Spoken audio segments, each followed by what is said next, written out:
ಈ video part 2 ಆಗಿರುತ್ತದೆ. ಅದಾದಮೇಲೆ ನಾನು ನಮ್ಮ ತಂಗಿ ಮನೆಗೆ ಹೋಗಿದ್ದೆ ಅಂತ ಹೇಳಿದ್ನಲ್ವಾ.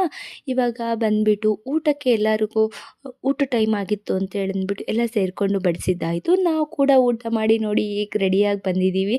ನಾವೆಲ್ಲ ಫ್ಯಾಮಿಲಿ ಎಲ್ಲ ಸೇರೋದು ಹಬ್ಬದಲ್ಲೇ ಅಲ್ವಾ. ಹಾಗಾಗಿ ಸ್ವಲ್ಪ ಅವ್ರ ಜೊತೆ ಎಲ್ಲ ಮಾತಾಡಿಕೊಂಡು ಮತ್ತು ದೇವ್ರನ್ನ ನೋಡ್ಕೊಂಡು ನಿಂತಿದ್ವಿ. ಇದು ದೊಡ್ಡಪ್ಪರ ಮನೆ. ನಾವು ನಮ್ಮ ಮನೆಯಿಂದ ನಮ್ಮ ದೊಡ್ಡಪ್ಪರ ಮನೆಗೆ ಬಂದು ಅಲ್ಲಿ ನಿಂತ್ಕೊಂಡಿರೋದು. ನೋಡಿ ಮಕ್ಕಳೆಲ್ಲ ಇಷ್ಟು ಖುಷಿಯಾಗಿ ಹಬ್ಬ ಮಾಡ್ತಾ ಇರ್ತಾರೆ ಅಂತೇಳಿದ್ರೆ, ಒಂದು ಊರಲ್ಲಿ ಹಬ್ಬ ನಡೆಯುತ್ತೆ ಅಂತೇಳಂದರೆ ಅದ್ರ ಸಂಭ್ರಮನ ಹೇಳೋದಕ್ಕೆ ಆಗೋದೇ ಇಲ್ಲ. ಇವಾಗ ನೋಡಿ ಅದು ಸಂಜೆ ಟೈಮ್ ಆಗಿರೋದ್ರಿಂದ ಅಲ್ಲಿಂದ ದೇವ್ರನ್ನ ತೊಗೊಂಡು ಬರಬೇಕಾದ್ರೆ ಸೂರ್ಯ ಮುಳುಗೋ ಟೈಮು ಅದು ಯಾವ ಥರ ಕಾಣಿಸ್ತಾ ಇತ್ತು ನೇಚರಲ್ಲಿ ಅಂತೇಳಂದರೆ ಹೇಳೋದಕ್ಕೆ ಆಗೋದೇ ಇಲ್ಲ. ಇವಾಗ ನೋಡಿ ಆ ದೇವ್ರನ್ನೆಲ್ಲ ತೊಗೊಂಡು ಬಂದು ಮುಳ್ಗದ್ಗೆ ಹತ್ರ ಎಲ್ಲನೂ ಸಾಲಾಗಿ ನಿಂತ್ಕೊಳ್ಳುತ್ತೆ. ಅದಾದಮೇಲೆ ಮುಳ್ಗದ್ಗೆ ಮೇಲೆ ಪೂಜಾರಪ್ಪ ಬಂದು ಹತ್ಕೊಂಡು ಬರುತ್ತೆ. ಫಸ್ಟು ಅದು ಹಸಿ ಮುಳ್ಳಾಗಿರುತ್ತೆ. ತುಂಬ ಹಸಿ ಮುಳ್ಳನ್ನೇ ಕಡ್ಕೊಂಬಂದು ಇಲ್ಲಿ ಹಾಕಿರ್ತಾರೆ. ಬೆಳಗಿನ ಜಾವ ತೇರು ಮುಗಿಸ್ಕೊಂಡು ಹೋದವರು ಮಧ್ಯಾಹ್ನ ಆಗುತ್ತೆ ಅವ್ರು ತಗೊಂಡು ಬರೋದು. ಇವಾಗ ನೋಡಿ ಮುಳ್ಗದ್ಗೆ ಮೇಲೆ ನಿಂತ್ಕೊಂಡು ಕಾರ್ಣಿಕ ಹೇಳ್ತಾರೆ ಪೂಜಾರಪ್ಪರು. ಇವಾಗ ಯಾರೂ ಮಾತಾಡಬೇಡಿ, ಸೈಲೆಂಟಾಗಿರಿ ಅಂತ ಹೇಳಿ ಅದಾದಮೇಲೆ ಕಾರ್ಣಿಕ ಹೇಳುತ್ತೆ. ಇಲ್ಲಿಂದ ಎಲ್ಲರೂ ವೆಯ್ಟ್ ಮಾಡ್ತಾ ಇರ್ತಾರೆ, ಏನು ಹೇಳುತ್ತೆ ಈ ಸಲ ಕಾರ್ಣಿಕ ಅಂತೇಳಿ. ನೋಡಿ ಎಷ್ಟು ಹ್ಯಾಪಿಲಿ ಎಲ್ಲರೂ ಕುಣಿತಾ ಇದ್ದಾರೆ. ಅವ್ರದ್ದಾದಮೇಲೆ ಮತ್ತೆ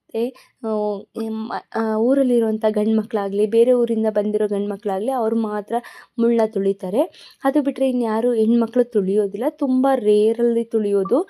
ಮತ್ತು ಮಕ್ಕಳು ಈ ಥರ ಏನಾದರೂ ಚಿಕ್ಕ ಮಕ್ಕಳು ಆ ಥರ ಏನಾದರೂ ಇದ್ದವ್ರು ಮಾತ್ರ ಅಲ್ಲಿ ಮುಳ್ಳತ್ರ ಸ್ವಲ್ಪ ಮುಟ್ಟಿಸ್ಕೊಂಡು ಬರ್ತಾರೆ, ಏನು ಒಳ್ಳೆಯದಾಗುತ್ತೆ ಅಂತ. ನಾವೆಲ್ಲ ಬಿಲ್ಪತ್ರೆ ಮಾತ್ರ ತೊಗೊಂಡು ಬರ್ತೀವಿ. ನೋಡಿ ಇವಾಗ ನನ್ನ ಮಗಳು ಮತ್ತು ನನ್ನ ತಂಗಿ ಮಗಳನ್ನ ಇಬ್ಬರನ್ನೂ ನಮ್ಮ ಹಸ್ಬೆಂಡು ಹೋಗಿ ಮುಟ್ಟಿಸ್ಕೊಂಡು ಕರ್ಕೊಂಬರ್ತಾಯಿದ್ದಾರೆ. ಆ ರೀತಿ ಇರುತ್ತೆ. ಇವಾಗ ನೋಡಿ ನಮ್ಮ ಫ್ರೆಂಡ್ಸ್ ಎಲ್ಲ ಮೀಟ್ ಮಾಡಿದ್ದು ಒಂಥರ ಖುಷಿ ಆಗೋಯಿತು.